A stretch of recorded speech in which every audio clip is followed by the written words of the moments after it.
Assalamualaikum Bu. Salam, Bu Jen. Apa yang saya bantu? Begini Bu, ini ada tugas dari guru penggerak Bu, modul 3.1 tentang pengambilan keputusan berbasis nilai-nilai kebaikan sebagai seorang pemimpin Bu. Jadi di sini nanti Ibu akan bertanya tentang kasus-kasus yang telah Ibu selesaikan yang berkaitan dengan dilema etika. Yang pertama, bagaimana cara Ibu mengidentifikasi tentang kasus-kasus dilema etika itu? Baik, terima kasih Bu Jen.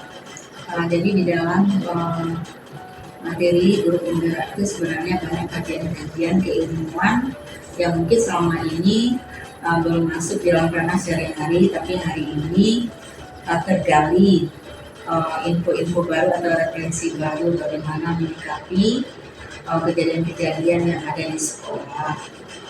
Dalam hal ini mungkin Ibu memberikan contoh satu kasus yang mungkin kasus ini sudah klasik.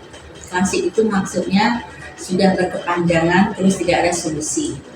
Yang pertama mungkin tentang pelayanan. Bagaimana pelayanan di kantor depan dimulai dari gerbang utama kita itu security, di mana persoalan tidak pernah menyelesaikan masalah apapun, tindakan-tindakan yang kita lakukan, tindakan disiplin, kemudian menaikkan kompensasi atau gaji, ternyata itu tidak melakukan perubahan komplain-komplain dari masyarakat, dari tamu, apalagi dari internal kita, dari guru-guru. Pelayanan itu tidak pernah terjadi perubahan sesuai dengan harapan. Nah kemudian tentu ketika beberapa hal kita kaji tidak memenuhi harapan, kita harus mencarikan solusi. Solusi itu bisa untuk semua, tapi tidak mungkin sempurna. Nah, salah satu contoh, ketika kita kaji keuangan sekolah mampu untuk membayarkan orang pegawai tambahan, mungkin itu menjadikan solusi sehingga apa? Kita mencari security yang memang dia bersertifikat atau kualifikasi memenuhi syarat sehingga dia bisa memberikan pelayanan sesuai dengan harapan. Nah, bagaimana dengan yang kemarin-kemarin? Karena mungkin kita masih ada budaya toleransi, di mana mungkin mindset kita tidak sama dengan orang yang kita perhitungkan, sehingga kita mungkin lebih kepada memberikan itu, mengajari seseorang dengan cara kita yang lebih terhormat, dan mungkin itu akan lebih memberikan pemahaman. Mungkin lama-lama ketika dengan kita tidak bertindak arogan, tapi kita bertindak lebih profesional dengan mengamat tenaga, apakah orang ini mau berubah atau tidak. Kalaupun dia tidak berubah, sejauh dia tidak mengganggu, kita abaikan. Nah begitu mungkin salah satu contoh menurut hemat yang itu. Baik. Jadi selama Ibu menuntaskan atau mengambil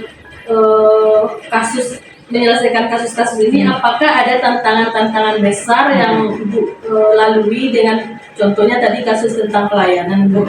Apakah ada tantangan yang begitu besar yang Ibu hadapi sehingga nanti Ibu membutuhkan orang lain untuk menyelesaikan masalah ini? Sebenarnya sejauh itu kita sikapi bersama-sama, contoh tentang bagaimana kita menyikapi pelayanan. Malahan kalau dari usulan-usulan, kenapa tidak diberhentikan saja? Kenapa tidak dipindahkan dan segalanya? Tapi menurut Ibu itu adalah tindakan yang mungkin tidak sesuai dengan apa yang kondisi di sekolah kita. Mungkin di tempat lain bisa, tapi di tempat kita tidak. Kenapa demikian? Karena ada satu budaya yang telah mengakar bagaimana seseorang itu ketika dia berada di situ sekali diakui, dia merasa pengakuan itu untuk selamanya. Jadi mungkin tidak serta-merta sebagai pimpinan kita bisa bertindak untuk memenuhi semua selera orang. Kita ambil yang paling di tengah, di mana tidak ada pihak yang dirugikan. Terima kasih. Jadi Bu, dari semua hal yang sudah Ibu sampaikan dan dari pengalaman Ibu untuk menyelesaikan kasus-kasus permasalahan yang ada di sekolah, apakah ada hal yang menarik dari yang bisa Ibu ambil pembelajaran dari cara-cara Ibu menyelesaikan kasus-kasus tersebut? Mungkin secara kontekstualnya, kadang-kadang kita secara teorinya lebih ini Itu secara teori, tapi secara praktik itu akan sulit. Nah, bagaimana ketika kita jumlah yang banyak, SDM yang banyak, kemudian dengan tingkat latar belakang, mungkin kalau tingkat komunikasi hampir sama, tapi tingkat pemikiran belum tentu sama. Hanya saja di sini mungkin kita melihat ketika kita akan bertindak, ketika kita akan mengambil sikap, tentu kita melihat tidak satu titik saja. Kita melihat dari semua titik. Jadi tidak ada yang namanya di sini ini hukuman. Ini kemudian reward yang berlebihan, tidak ada. Bagaimana kita menyikapi itu semua dengan rasional, tidak dengan emosional. Itu menurut Ibu. Nah, nanti apakah ada tantangan-tantangan itu pasti. Tapi sejauh kita bisa menyikapinya dengan tidak emosional, tantangan itu akan bisa perlahan menjadi sebuah kekuatan. Baik Bu, terima kasih atas waktunya yang telah diberikan kepada saya untuk bisa saya wawancarai tentang kasus-kasus yang ada di sekolah. Salah satu contohnya tentang pelayanan tadi.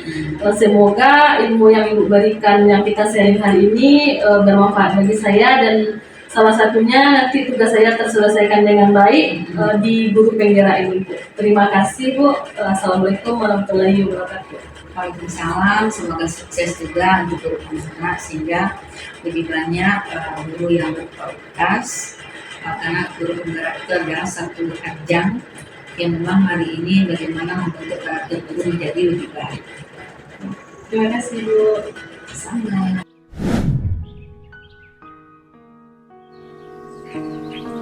Assalamualaikum Pak Zah. Waalaikumsalam Ibu. Perkenalkan, nama saya Unici Abdanita Opisa, CGP Angkatan 9 dari SMK Negeri 3 Payakumbuh. Maaf mengganggu waktu Bapak sebentar. Maksud dan tujuan saya datang ke sini ingin mewawancarai Bapak tentang kasus-kasus yang ada di sekolah Bapak yang berkaitan dengan dilema etika atau bujukan moral. Iya, baik Bu. Tidak apa-apa, alhamdulillah. Siang ini memang waktunya alhamdulillah lumayan luang. Dan di waktu luang ini nanti kita dapat berwawancara seperti yang Ibu maksud tadi begitu Bu. Baik Pak, kita langsung aja Pak Ya, ke boleh, silakan, pertanyaannya. Ya, untuk pertanyaan pertama, bagaimana Bapak mengidentifikasi kasus-kasus yang ada di sekolah Bapak yang merupakan dilema etika Pak? Oh ya, terima kasih Bu atas pertanyaannya.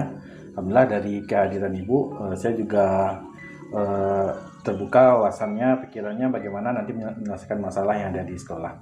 Ya kebetulan Bu, untuk kasus dilema etika, kebetulan kami sudah mulai 2 tahun yang lalu untuk kegiatan guru penggerak juga. Di sini kami sudah mulai menerapkan Bu, bagaimana mengidentifikasi. Kebetulan saya sebagai yang diberi amanah di sini melihat kasus dilema etika itu dari beberapa sudut pandang dan apa yang melatar belakanginya. Apakah itu mungkin antara kebenar lawan benar dan segala macamnya itu kan sudah kami coba identifikasi Bu. Salah satu contohnya kami membuat semacam daftar identifikasi atau daftar cek terhadap kasus-kasus atau masalah yang dihadapi sekolah ini. Mungkin begitu langkah awal yang sudah diterapkan Bu sampai saat ini. Terima kasih Pak. Pertanyaan selanjutnya, bagaimana Bapak menjalankan pengambilan keputusan di sekolah ini, terutama untuk kasus-kasus yang mana di situ ada dua kepentingan yang sama, benar atau sama-sama mengandung nilai kebajikan Pak? Iya, terima kasih Bu atas pertanyaannya. Ini memang memantik lagi kepada pengalaman yang telah berlalu. Salah satunya memang dari kasus yang mengandung dua unsur yang sama-sama penting dan itu memang terjadi di sekolah kita. Salah satunya itu permasalahan guru yang terlambat, tetapi di satu sisi beliau ini terlambat, ada satu kepentingan yang tidak bisa ditinggalkan karena anak beliau sakit di rumah. Jadi sakitnya putra beliau ini sudah menahun. Jadi sudah butuh waktu yang rehat yang cukup lama. Nah dari sana kita ada dua faktor yang antara benar dan saling antara benar dalam sebenar juga. Apakah kalau kita tegakkan aturan, takutnya nanti memang yang lain akan mencontoh. Jika tidak kita tidak tegakkan aturan, nanti takutnya yang lain akan melihat bahwa suatu itu sebagai masalah yang bisa atau dapat dilakukan oleh semua pihak. Nah, salah satu caranya kami langsung memanggil face to face dan berdialog secara empat mata, akhirnya masalah itu dapat teratasi dengan baik tanpa menyampingkan satu tidak dirugikan dan aturan di sekolah tetap berjalan sesuai dengan apa yang telah ditetapkan secara bersama. Begini itu. Oh gitu. Gini Pak, dari masalah yang udah Bapak jelaskan dan langkah-langkahnya sudah juga Bapak jelaskan, hal apa saja yang selama ini Bapak anggap efektif dalam pengambilan keputusan tersebut? Iya, terima kasih Bu. Beberapa hal yang dianggap efektif dalam pengambilan keputusan itu, apakah itu dilema etika, dan nanti ada juga moral juga ya Bu ya. Untuk dilema etika, saya akan melihat dari sudut pandang mana. Dari sudut pandang mana dan apa dasar permasalahan itu terjadi. Jadi ada seperti langkah tadi yang pertama Bu, kita identifikasi dulu. Yang kedua kita lihat dasar atau akar permasalahannya. Setelah itu baru kita carikan solusinya. Nah, dari rasa dilema itu ada rasa kita harus sesuai dengan aturan, melaksanakan sesuai dengan komitmen bersama, dan ada juga kita saling menghargai dan menghormati di antara sesama pendidik atau tenaga pendidikan yang ada di sekolah ini. Nah, dari dua langkah itu, baru yang ketiganya kami lihat bagaimana penyelesaiannya itu yang tidak bersinggungan satu sama lainnya. Yang aturan tetap jalan, tupoksinya lancar juga, dan bagaimana yang permasalahan di luar dari sekolah yang melibatkan tenaga pendidikan ini dapat selesai dengan baik dan dapat sesuai dengan apa yang diharapkan gitu. Jadi ada dua kategori awal, identifikasi dan mencarikan solusi dan jalan keluarnya gitu. Oh ya, dari kasus-kasus ini apakah ada di sekolah Bapak untuk penjadwalan kasusnya, misalkan dari kasus yang sudah Bapak jelaskan tadi tentang permasalahan guru yang terlambat ya Pak. Apakah itu ada jadwalnya? Maksudnya jadwal di sini jadwal kasusnya gitu Pak. Nanti kan nampak tuh ibu ini kasusnya sudah berapa banyak gitu Pak. Iya, terima kasih Bu. Kebetulan di sekolah memang kita ada buku pembinaan. Di buku pembinaan ini ada beberapa hal yang kita tuliskan di sana. Jika itu permasalahannya tidak vital atau tidak terlalu fatal, itu tidak akan kita tuliskan di pembinaan. Nah, di pembinaan ini ada dua langkah. Yang pertama, jika kasus terlambat dan tidak sesuai dengan aturan tadi, dan ada yang melanggar mungkin jam belajar segala macam, itu nanti baru kita masukkan ke dalam buku pembinaan. Nah, di buku pembinaan itulah kita buatkan solusi-solusi serta apa komitmen bersama yang telah disepakati untuk menyelesaikan masalahnya. Namun untuk jadwal khusus itu mungkin tidak ada ya Bu ya. Nanti kita akan lihat, pantau setiap hari rekan guru dan tenaga pendidikan bagaimana tentang aturan dan pelaksanaan job description atau tugas pokok dan fungsinya sesuai dengan apa yang telah ditetapkan dan disepakati bersama. Dan untuk mungkin jadwal yang dapat disepakati ya Bu ya dengan teman-teman itu satu kali dalam 1 bulan, ya berarti kan ada periodiknya. Setiap 1 kali dalam sebulan kita ada refleksi namanya. Refleksi melihat bagaimana capaian sekolah dan evaluasi pelaksanaan program sekolah. Di sana jika ada nanti dalam buku pembinaan itu yang lebih mungkin dari 3 atau 4 kali, baru nanti kan kita panggil di lain waktu secara bertahap dengan face to face mungkin begitu. Oke Pak. Ya, selama Bapak menyelesaikan masalah yang ada di sekolah Bapak, apakah ada faktor-faktor atau seseorang yang membantu Bapak untuk menyelesaikan atau mengambil keputusan di dilema etika ini Pak? Terima kasih Bu. Khusus untuk dilema etika ini, itu memang ada beberapa orang, itu hampir keseluruhan teman-teman atau rekan guru dan tenaga pendidikan kita kita mintai keterangan atau informasi-informasi yang bagaimana untuk penyelesaian masalah di sekolah. Namun secara umum, penyelesaian masalah yang dihadapi terhadap salah seorang guru atau tenaga pendidikan yang dihadapi di sekolah ini, biasanya saya lakukan pantauannya itu secara pribadi Bu. Itu biasanya bertahap, itu setiap hari atau dalam seminggu itu nanti ada evaluasi dan refleksinya. Nah, berarti jika itu bisa diselesaikan dengan hanya dengan guru tersebut, kita tidak akan memanggil rekan guru yang lain begitu. Terima kasih Pak. Pertanyaan terakhir Pak, Ya. dari semua kasus yang pernah Bapak selesaikan di sekolah Bapak, Ya. apa saja pembelajaran yang telah Bapak ambil dan apa saja pengalaman yang Bapak ambil dari mengambil keputusan dilema etika ini Pak? Iya, terima kasih Bu. Dari pengalaman juga, dari pengalaman dan dari juga literatur, dari sumber yang telah dipelajari, bahwa untuk mengambil keputusan dari kasus yang menyangkut itu dilema etika atau rujukan moral, di sana kita harus melihat dulu Bu, sudut pandangnya, akar permasalahannya, dan sisi apa yang saling berbenturan. Setelah kita lihat sisi dan latar belakangnya, nanti baru kita carikan solusi sesuai dengan sudut pandang, tanpa terjadi juga berbenturan dari satu nilai dengan nilai yang lainnya begitu.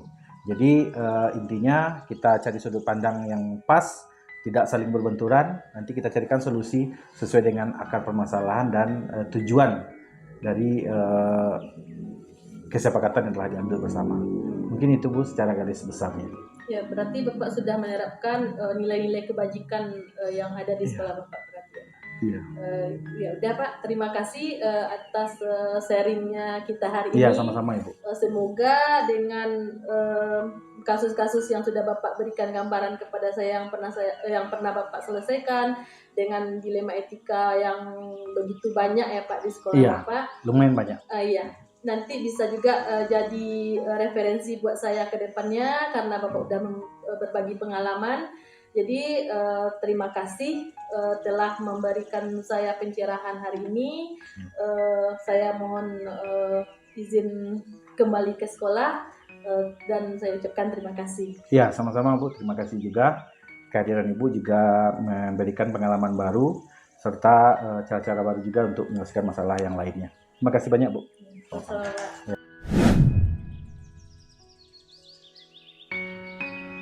Assalamualaikum Pak Zul. Waalaikumsalam Bu Ince. Perkenalkan, nama saya Mici Apranita Opisa, CGP Angkatan 9 dari SMK Negeri 3 Payakumbuh. Iya Bu. Saya mohon izin sama Bapak terlebih dahulu, mohon izin untuk mewawancarai Bapak karena ini tuntutan tugas dari modul 3.1. Yang mana nanti saya akan bertanya tentang kasus-kasus yang ada di sekolah Bapak terkait dengan dilema etika. Dilema etika. Ya. Baiklah Pak, saya akan bertanya yang pertama, bagaimana Bapak mengidentifikasi kasus-kasus yang ada di sekolah Bapak yang berkaitan dengan dilema etika ini Pak? Baik Bu Ince, yang namanya dilema itu kan masalah. Ya. Nah, yang jelas siapapun orangnya tidak ingin masalah. Siapapun orangnya, apapun organisasinya tidak ingin masalah. Namun masalah itu walaupun tidak kita harapkan, tetap datang kepada kita. Nah, ini yang harus kita identifikasi terlebih dulu. Masalah itu mungkin berbeda-beda. Berbeda-beda. Maka kita identifikasi kemana kelompoknya. Mungkin kelompoknya masalahnya termasuk kelompok masalah sosial. Mungkin termasuk kelompok masalah akademik. Atau juga seperti yang Bu Ince katakan tadi, termasuk dilema etika. Ya. Nah, setelah kita kelompokkan seperti ini, tentu penanganannya berbeda-beda. Kalau masalah akademik, mungkin guru kelas bisa menyelesaikan. Kalau masalah sosial, rasanya masalah sosial tidak ada yang berat. Mungkin guru kelas bisa menyelesaikan. Namun kalau masalah itu memang sudah sampai ke kepala sekolah, berarti kita beranggap ini berat, tidak selesai oleh kepala sekolah, oleh guru kelas, maka sampai kepala sekolah. Nah, ini dengan kelompok ini kita tahu bagaimana cara penanganannya. Jadi kita identifikasi dulu, kita kelompokkan dulu, baru kita ambil langkah-langkah. Begitu Bu Inci. Ya, terima kasih Pak. Ya Bu. Dan bagaimana cara Bapak menjalankan pengambilan keputusan ini di sekolah Bapak, terutama tentang kasus-kasus yang dimana ada dua kepentingan yang sama, benar atau sama-sama mengandung nilai-nilai kebajikan gitu Pak. Iya. Baik Bu Ince. Sebenarnya setiap masalah itu insya Allah ada jalannya. Cuma tergantung kepada kita dengan siapa kita selesaikan. Nah, apa prosedurnya? Insya Allah akan dapat diselesaikan. Jadi kalau di sini ada masalah sampai ke kepala sekolah ataupun di kelas saja, yang jelas kita berkolaborasi dengan kawan-kawan, dengan teman sejawat, guru-guru, kemudian anak-anak yang bermasalah. Jadi kita berkolaborasi, bekerja sama. Kalau perlu kita undang komite untuk bekerja sama. Insya Allah tidak ada jalan kalau seandainya kita sudah bermusyawarah atau berkolaborasi seperti yang disampaikan tadi. Nah, kemudian apapun nanti karena ini dilema, nanti keputusannya tentu sedapat mungkin atau seharusnya tidak merugikan semua pihak. Nah, jadi yang sudah kita selesaikan itu semua kita mendapat nilai positif, kemudian berpihak kepada anak-anak yang bermasalah sehingga terkesannya tidak ada yang dirugikan. Nah, begitu Ibu. Iya Pak. Jadi dari hal-hal yang sudah Bapak selesaikan yang berkaitan dengan dilema etika, apa yang sudah Bapak anggap efektif gitu Pak dari pengambilan keputusan ini? Iya. Kalau kita sudah mengenal masalahnya, secara garis besar kan kita sudah disampaikan oleh guru kelas ataupun anak ataupun orang tua ke kita, tentu kita ambil langkah-langkah. Nah, langkah-langkah apa yang harus kita lakukan? Tentu sebagusnya langkah yang mungkin langkah-langkah yang kalau dapat masalah ini dapat kita selesaikan dengan langkah yang ada ini. Nah, apa langkahnya? Yang pertama tentu kita identifikasi masalah dulu. Apa masalah sebenarnya dari masalah yang sudah kita terima ini? Nah, apa masalahnya? Kemudian kemana kelompoknya ini? Nah, kemudian setelah itu kita cari fakta dari apa yang sudah kita apakan tadi, yang sudah kita identifikasi tadi. Kita cari fakta-fakta yang sebenarnya, yang tidak ada dikarang-karang oleh anak. Mungkin kalau anak bermasalah, mungkin anak pandai mengarang atau membuat-buat cerita. Nah, jadi kita cari faktanya. Kenapa demikian? Karena ada kalau seandainya perlu kita wali murid atau orang tua nanti kadang-kadang dia tidak terima anaknya disalahkan atau sebaliknya. Makanya dengan fakta ini insya Allah suatu langkah yang efektif untuk menyelesaikan masalah tadi. Nah, baru nanti kita berdiskusi dengan adanya fakta, adanya siapa yang terlibat. Nah, insya Allah jalan keluarnya ada nanti. Begitu Ibu. Oh iya Pak. Jadi Pak, dari kasus-kasus Bapak ini, apakah Bapak jadwalkan dulu, maksudnya Bapak kumpulkan dulu masalahnya, atau langsung Bapak selesaikan di tempat, atau bagaimana cara Bapak menyelesaikannya Pak? Baik Ibu Ince. Setiap kita seperti yang sudah disampaikan awal tadi, kita tidak ingin punya masalah. Apapun masalahnya, sekecil apapun, kita tidak ingin. Namun masalah itu kadang-kadang secara spontan hadir di depan kita. Atau ada di sekolah kita. Nah, jelas kalau kita tidak ingin masalah, berarti kita tidak menjadwalkan kapan kita menyelesaikan masalah. Tetapi kita tentu tidak ingin ada masalah di sekolah kita. Makanya kalau memang ada masalah, kita lihat seperti apa masalahnya. Kita identifikasi apakah ini perlu diselesaikan langsung atau bisa ditangguhkan. Nah, kalau masalah itu kita tangguhkan akan membuat masalah baru, maka masalah tersebut diselesaikan hari itu. Atau kalau perlu pada jam itu. Sehingga tidak perlu larut. Itu yang pertama. Yang kedua, jika masalah itu tidak begitu rumit dan bisa kita tangguhkan, contohnya masalah itu kita perlu orang tua atau perlu komite atau secara bersama-sama seluruh orang yang berkompeten di sekolah harus ikut di sana, tentu kita harus mengundang komite terlebih dahulu. Dan seandainya bisa ditangguhkan dan tidak membuat masalah baru, mungkin bisa kita tangguhkan besok, 2 hari lagi atau 3 hari lagi. Nah, begitu jawabannya. Jadi kalau jadwalnya tidak ada, kita melihat masalahnya lagi. Perlu selesaikan hari itu, kita selesaikan. Kalau bisa tangguhkan, asal tidak membuat masalah baru, bisa kita tangguhkan. Begitu Ibu Ince. Ya Pak. Dari semua penjelasan Bapak, dari kasus-kasus yang sudah Bapak utarakan, apa hal yang menarik yang bisa Bapak petik dari pengambilan keputusan di kasus dilema etika ini, Pak? Yang menarik begini Bu Ince, setelah kita menyelesaikan suatu masalah, yang jelas batin kita akan merasa lega dengan menyelesaikan masalah yang ada di depan kita. Itu yang pertama.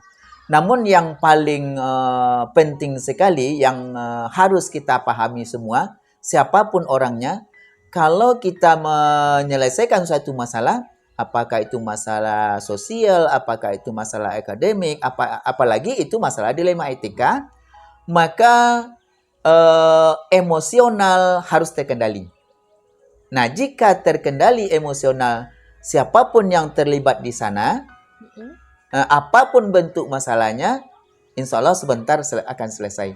Namun, salah satu saja dari siapa yang terlibat tadi tidak terkendali emosinya, maka insya Allah masalah tersebut kalaupun selesai, tapi mengalami jalan yang agak berliku-liku, begitu mungkin Bu Ince. Iya Pak, terima kasih atas penjelasannya Pak. Dari kasus-kasus Bapak, saya paham bagaimana cara Bapak menyelesaikan masalah dan bagaimana Bapak memilah-milah mana yang masalah yang harus diselesaikan langsung dan mana yang harus ditunda dulu gitu kan Pak. Jadi dari sini saya juga bisa mengambil maknanya bahwasanya masalah itu kalau misalkan udah menyangkut dilema etika harus diselesaikan dengan cepat. Terima kasih atas waktunya Pak dan Assalamualaikum warahmatullahi wabarakatuh. Waalaikumsalam warahmatullahi wabarakatuh.